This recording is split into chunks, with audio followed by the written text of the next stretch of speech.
Fire started at Bowser. It was an open finding of how it started, but I believe it was the limbs on the SEC line, but that's my theory. Of course, it took off pretty quick because the wind, it was a pretty strong wind that day.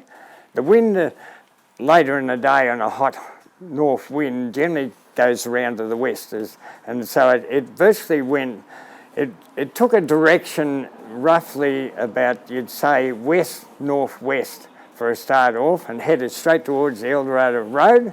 And between all the trucks, this elite fire unit and the other locals, it still jumped the Eldorado Road. A panic station, as you'd say, I suppose. You know, how are we going to stop it? How are we going to stop it? So it got to the Reedy Creek, and in that time, crossing the Reedy Creek, it was supposed to be only a cricket pitch wide when it went over the creek. The trees in that creek sheltered the wind a bit, and meanwhile the captain of the Tarrawingee Brigade, which was an Arthur Stewart, and his two nephews, Ken and Harold Stewart, arrived there. They had one knapsack and one beater, and the beater, of course, is a lot of strips of leather tied to a stick, you'd say, like a broom. They tried to burn a brake on a sheep track. You know, the sheep track's only, you know, I'll go back the inches, 9 inches wide at the most. But the knapsack ran out.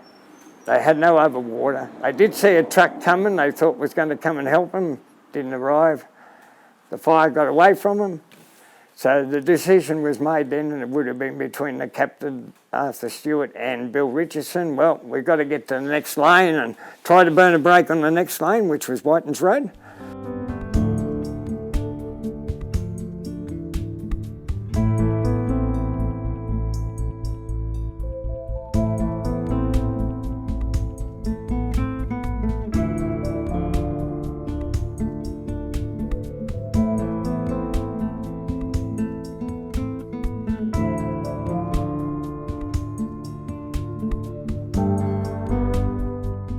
They just knocked off from work here. They all went up for a drink to the hotel, and they called them volunteers, and of course the three of them volunteered.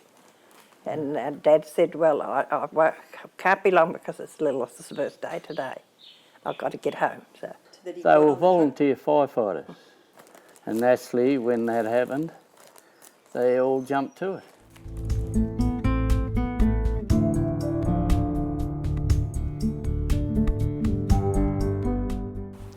Claude Hill's father was managing the sewage farm, and they had a house there on the sewage farm. And no doubt Claude and his mother would have been watching the fire, because if it wouldn't have taken much to send it straight towards him. And Laurie O'Keefe pulled up and said to Claude, "You want to come?" And of course, you imagine a 14-year-old boy, he'd be itching to get on the truck, but Mum said no. You're not going, it's too dangerous. Anyway, Laurie said, no, we'll look after it. We'll make sure him and Kevin, they're not allowed to leave the truck. They've got to stop on the truck. And all he had would have been 44-gallon drums full of water, and they would have had bags that they were soaking in the water and trying to put fire out with bags, which I've done myself in my time. Anyway,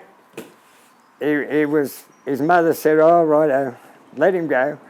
Apparently he only had a pair of shorts and a pair of sand shoes on, so you can imagine what, and probably Kevin was no different really. And so off they went. There was two 14-year-old boys on it from Northway. yeah. Yeah, they went home on their bikes and said to their father, we're going over to help in the fire. He said, no, you're not. And he chased them, trying to get them to come back, and they took off and came over. Yeah. And they were only 14-year-old boys, but they wanted to do it.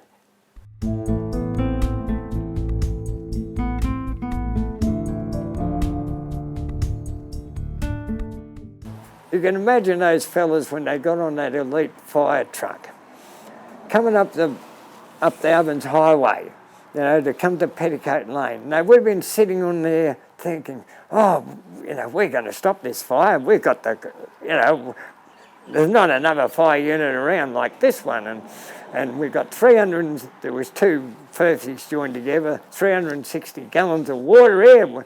We'll stop it. We'll stop it, you know. No, they'll be thinking, and we're probably the safest ones. We're on top of it. We're on the fire unit, whereas some of these others are just sitting on backs of trucks and whatnot, and no pump or anything. And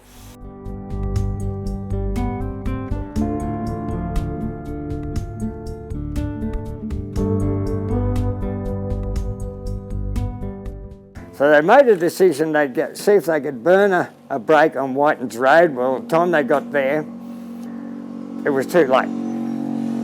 So then the decision was, right, we go to Petticoat Lane. We try and burn a break on Petticoat Lane. Yeah, all they would have had was bags that had been soaked in the 44-gallon drums. The odd ones would have had knapsacks. You know, some people would have had knapsacks, but the ones that were coming up the Ovens Highway would have been mainly on vehicles, trucks, and they probably wouldn't have had knapsacks. There was the elite fire unit, was Billy Richardson's fire unit as it was, and lots of Laurie O'Keefe and them that had 44 gallons of drum of water on the back and old Hessian bags. But meanwhile, Arthur and Bill Richardson and Arthur and Ken and probably a few others come up, headed towards Petticoat Lane, because they would have been in a vehicle and got ahead of the fire trucks, and the fire trucks were supposed to come up and follow them and help them burn the break.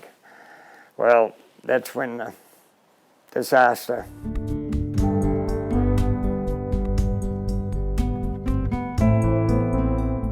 All of a sudden they get this Mother Nature turned against them, set the fire straight towards the Ovens Highway, and because you imagine the panic that started and the ash, and the driver wouldn't have been able to see.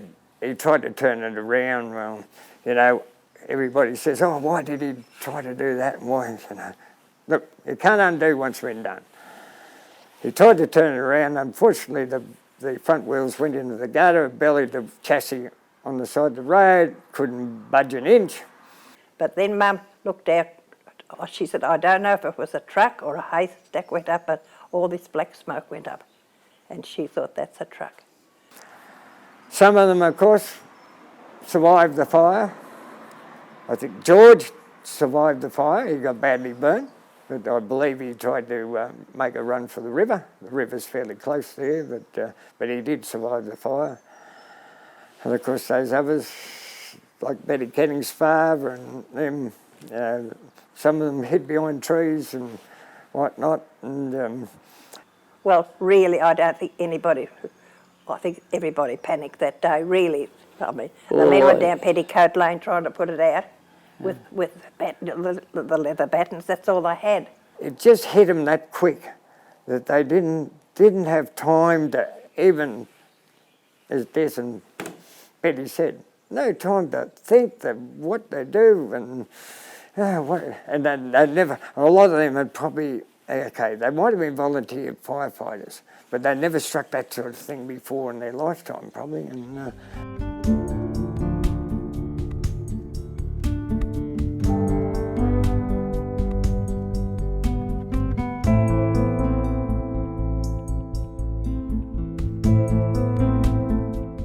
the doctor in Wang rang the Red Cross in Melbourne wanting blood and human serum, and I guess the Red Cross said, no, we haven't got much, but, well, whatever you got, I want it.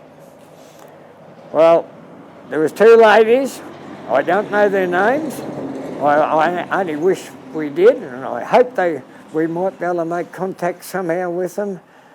Drove that serum and blood from Melbourne to Wangaratta in that evening. They did it in 3 hours, and of course everybody said, oh, 3 hours, I could do it in one.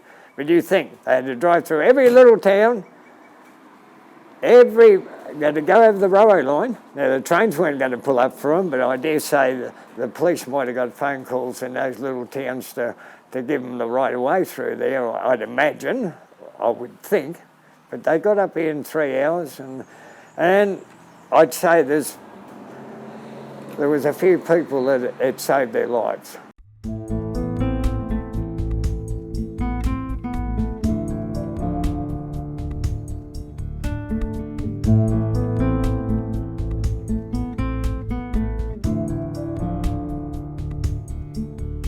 The bells just tolled and tolled, and day after day. And one man was buried, Dad was buried on the 24th. When was your dad buried, do you know? Wasn't long after. No. They were all buried one after another, really. All those families were, you put yourself in their position. If you'd lost your only son or lost your father or whatever it was, and you're there burying him on Christmas Eve or Christmas Day sort of thing. And every year you would remember that, until you died sort of thing. And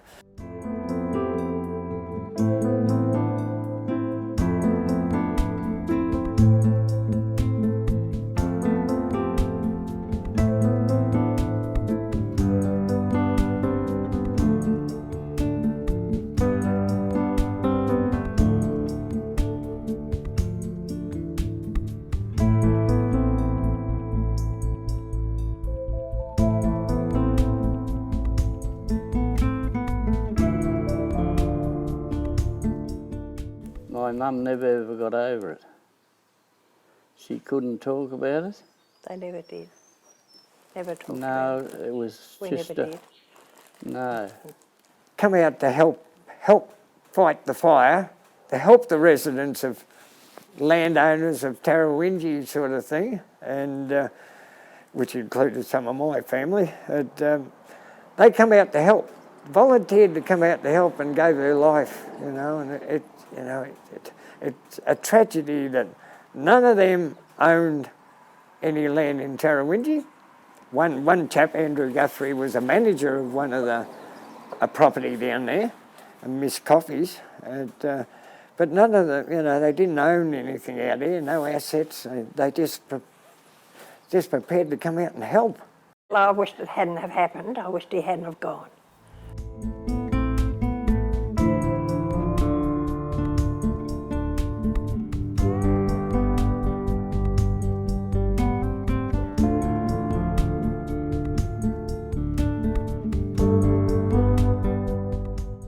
A lot of communities have never seen that sort of thing. From fires since Ash Wednesday and all them, what's happened, and a lot of communities have never come across a fire where it's taken out 10 of the district's men.